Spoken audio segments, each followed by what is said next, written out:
I played 2 pro sports I never wanted to play. I became an alcoholic, a sex addict, a love addict, a tobacco addict, a sugar addict, a spending addict. I filed bankruptcy. I went through 2, not 1, but 2 horrific divorces, and I contemplated suicide. I went through all of that just so I wouldn't have to wake up the next day and not know what would happen.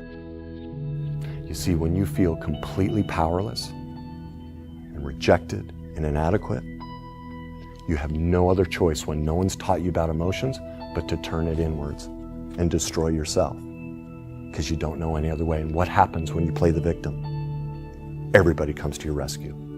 Well, hello everyone. Thank you for having me. It's very kind of you to, you all have busy schedules, and so, first of all, to choose to come to any sort of seminar that talks about fear is, we were talking a little bit earlier, no one wants to use that word, right? We can be stressed or worn out, those are acceptable, but we can't be afraid. It's just not okay. We mention that at any time and a wall goes up. We see people back away from us, so we're afraid to even go there. So what I want to try and do is a couple things. One, especially women, you women are the first generation of women in the workforce and working from home. You didn't start the movement, you're the result of the movement. So part of what you guys have had to go through is navigate to be the first ones to do that. You have no model as to how to maneuver that. What I want to try and do is share a little bit about myself, because one thing I know about fear can't survive if it's out in the open. It can't. Well, fear is 2 things, always, in any situation. It's either a fear of inadequacy or a fear of rejection, and it doesn't have to be true. That's what no one recognizes about fear. Everyone uses the word fear of intimacy, fear of that, and they miss, no, it's fear and intimacy. No one looks at what fear starts everything. Let's take the situation with my mom. I woke up at about 10 or 12 years old. I don't remember exactly how old I was. And I walked out, it was the middle of the night, I had to use the restroom, and I found my mom passed out naked on a toilet. She was an alcoholic. I literally, in that moment, I heard a click inside my head. I mean, I changed. I know in that moment, I knew, like I felt myself become different right then. I was in white hot fear. I didn't know it at the time. I was too young to understand it. What did I feel? Instantly rejected. She's not there for me. She must care more about that than me, right? I don't have my mom. Also inadequate. Doesn't matter if I throw the booze against the wall, pour it down the drain, she isn't gonna stop. I have absolutely no power at all. Think through your life. How many things in your life do you sit there and that you can correlate and go, oh my God, yeah, inadequate, rejection. Now it's not true. My mom didn't reject me. I wasn't inadequate, but that's what it felt like. You see, the way we work is every single choice we make, no matter what it is, whether you take that bite right now, you have a feeling. Everything you do is started with a feeling. Then you intellectualize it, and from there you take action, okay? So I felt inadequate and rejected. So what did I do to cover that feeling? I created a fantasy life. This is the fantasy I'm gonna go live so I can get rid of this feeling and I can feel better. All right, it's what we all do. Now let me show you how that plays out as a 10, 12-year-old kid who doesn't know what to do with that severe trauma. And this isn't unique. I mean, people have so-called been through worse and they've created their own coping skills. Well, for the next 6 to 8 years, I was in and out of hospitals. I had countless broken bones, stomach issues, back issues. What made me realize that I was doing this to myself is I was somewhere between 18 and 20, and my back went out again. And I'm laying on the garage floor, and I'm screaming at my mom because my crutches are up in the rafters. And I'm, you selfish son of a, when are you gonna stay sober long enough to take care of me?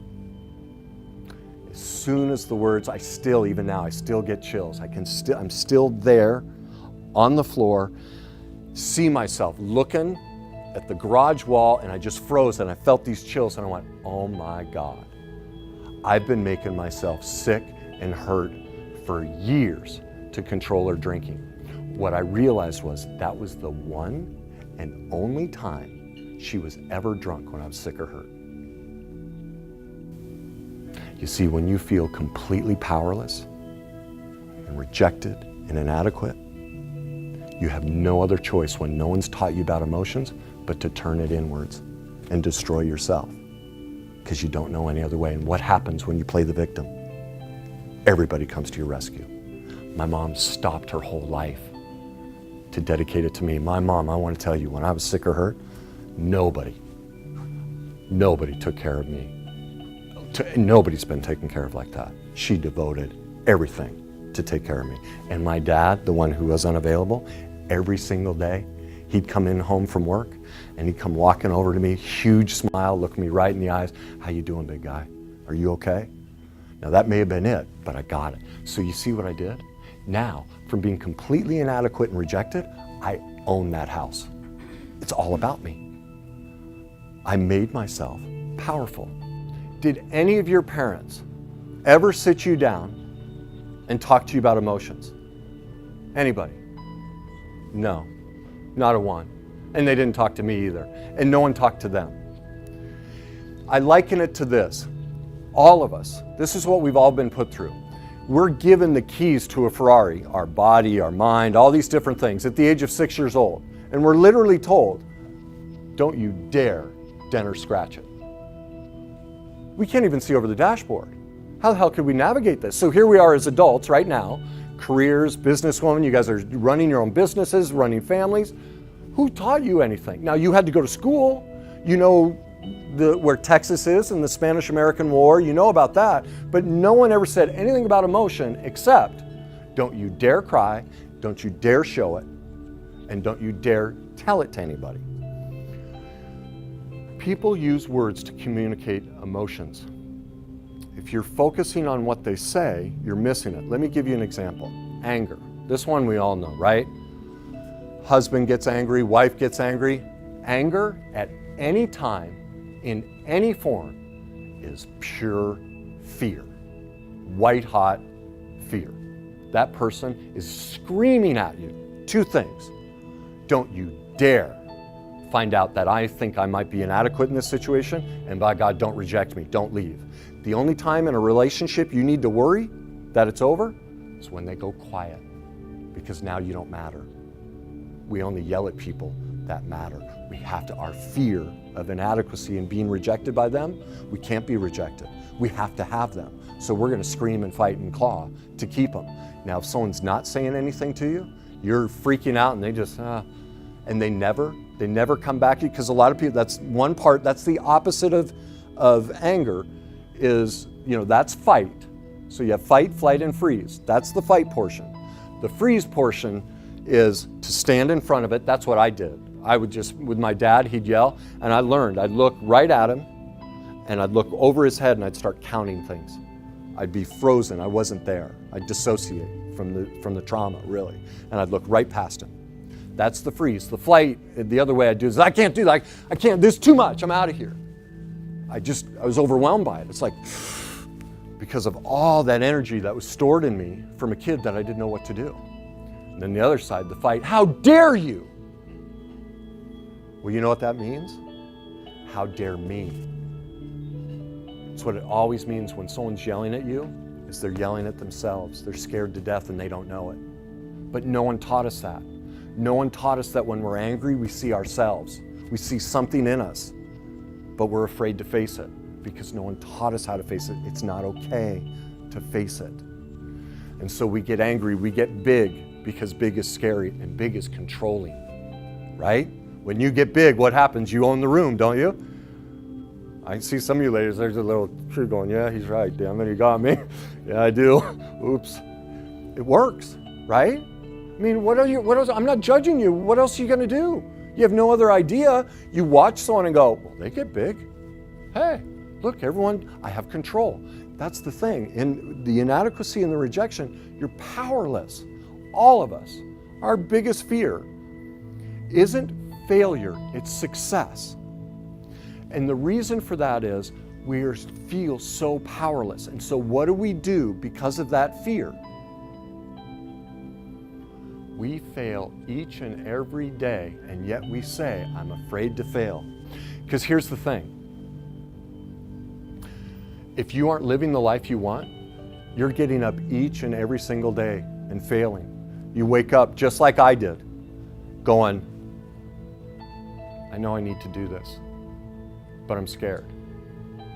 What if I get rejected? What if it doesn't work out? What if it ends up worse? I mean, that's what I did. I never wanted to play the pro sports I played. Never. Here's how I found that out. I was playing pro hockey. I'm flying back. The year ends. I'm looking out the window of the plane, and this is exactly what I say to myself. The same thing. I can still see it. It's so funny how I do this to myself. But I look out the window and I'm like, this is it. This is the year. You're good enough. You're going to make it. You're that good. Whatever you do, don't get messed up with a woman this summer. 3 weeks later, I was engaged. 3 weeks. 4 months later, I go to training camp. I haven't done anything all summer. I'm too busy chasing her around, right? Go to camp. Coach says, you're the best here. I was a goalie, all right? So what did I do? One guy ended up playing 14 years in the NHL. The other one played parts of 6. He tells me I'm better than both of them. What did I do? Well, I quit. Of course. Why wouldn't I? Because see, I didn't know what to do in my fear. I was scared to death of succeeding, of 2 things. One, I didn't want to play. I was doing that because it would get my dad's approval. I didn't know it in the moment. I didn't know this. This all goes on subconsciously because none of us have been taught. But I go off and do this. So I purposely picked a woman who would ask me not to play anymore. Now look at this. Look at this. It's just wonderful how I did this. We all do it. What a you-know-what she is. Can you believe that? I'm at the precipice of achieving my dream, and she's going to take it away from me. But I'm such a great guy, too. I mean, I'm going to give up my dream and for her because it's a loving thing to do. How many times have you heard that from your man? Or said it to him? Right? What we don't realize is every single relationship, whether it's business, whether it's boyfriend, girlfriend, marriage, whatever, we pick them because, and their issues, their specific issues, whatever you're angry at them for, because it's our issue. They are a teacher for us. Every single one, whatever you hate or dislike about them, it's about you. That our whole life, because we haven't been taught, is we set ourselves in positions to constantly fail until we learn how to succeed. And that's why I say, I've never met somebody who's afraid of failing. Never. Not once in my life. Because just like me, I woke up each and every day and I kept failing. I was with a woman I never wanted to be with. I didn't know that. Well, that's not true. I remember sitting in the car. I remember sitting in the car and she's like, you need to make a choice. And so I went, you know, I've never, because of my fear of intimacy, because of my mom and she was overly attached to me, I was scared to death. And I went, you know, she's right. I'm gonna have to try. I didn't know I could choose. I had no idea. I just thought it happened. And that's what I see almost everyone, that's how they live their life. I call it the inner tube in a river syndrome. You hop in the inner tube, you pop in the river, and you just kind of ride it. And oh, wow, that's a great rock. And oh, I guess I have this career now. And wow, he was really cute, but wow, he's better, right? You just kind of bounce around and go, I don't know where I'm going. I guess I'm this. This is what I am now. Why? Because to succeed, you'd have to do something different. So when we have the choice to succeed, what comes up is that, well, I'm going to look stupid because I've lived my life X. The thoughts and questions we give ourselves, or even worse is, well, what if my life gets worse? See, here's how fear works. Remember how it doesn't have to be true. It's rejection or inadequacy. And what happens from there is then our thoughts and feelings become more negative, okay? So when you get in a fear thought, what if I screw up? What does that do? The thought also then generates what? What kind of feeling? Did that sound good? It's terrible, right? You have a negative feeling and you cycle. And what happens is you get stuck in the left side of your brain. When you're thinking negatively, feeling negatively, you're only on the left side. Your left side is where you go to for fight, flight, or freeze. When you're here, you ever get into a business deal and you walk in and you're stuck? Like they bring up a question, you can't think, or you get up to speak and you can't think, and then the second you sit down, it gets better. You're stuck on the left side of your brain. Okay? That's what happens, is you go here and you can't access this side. This side is what gives you all your creativity, all your solutions, everything. But we get stuck over here and we replay. Who's broken up with somebody and replayed the relationship for months in their head? You're in fight, flight, or freeze nonstop, and you don't even know it.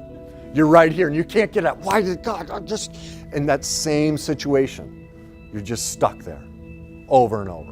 What I've realized now is I went out and lived a life that was so filled with so much pain. I had to experience, this was my way out, I had to experience so much pain that I could get out of it, that it was out of me. So I picked somebody who would bring out the last of my pain. And I had a choice.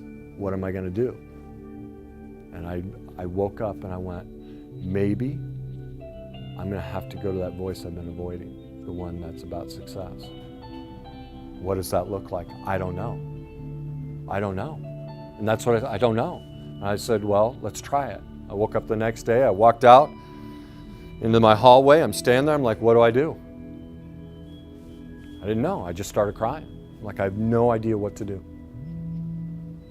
And I got a thought, go sit on the couch. And I was just, okay, sit on the couch.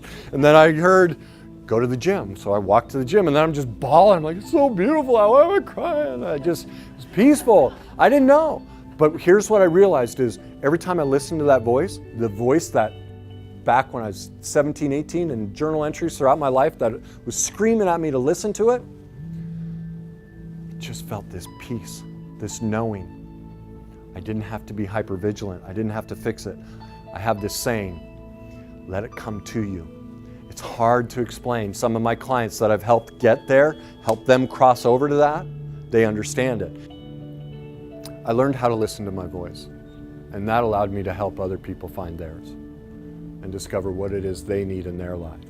The real art to what I do isn't that I tell people. I let them find it. And there are cases where I have to, but I'll know right away what somebody's issue is or what they're wanting to achieve, but everyone's different. Someone may need to hurt like I did. I kept robbing myself of who I am and what I wanted because I wasn't afraid of failing. I was afraid of succeeding. That's what we all struggle with. We see our parents fail, we see ourselves fail. Nobody has taught us how to look at ourselves and realize that we are the greatest reason that we're not succeeding. But what we're taught by TV and everything is it's them. When you're walking in who you are, your life becomes a passion. That's what fear robs you of. It robs you of you, like it did me. It robbed me. Now, luckily for me, it got so bad that I was able to turn towards it. But I hear these. Being fired, divorce, being sued, dishonesty, unacceptance, abandonment, oh my God. Losing my spouse, death or divorce. You hearing? All of these are powerlessness. Every single one. Lack of control. Not feeling adequate. Rejection. I trust too much. Oh my God. The pain in that. Trust too much. Can you imagine that? And someone breaking that trust, what is that? Inadequacy, rejection. Who wouldn't be afraid? Who wouldn't be literally scared to death to open up? Scare the heck out of me. But luckily now, it's what I help people with, the seminars and things I do of how to risk appropriately, how to get through these fears, how to face them, how to turn towards it. And all of this, it just melts away.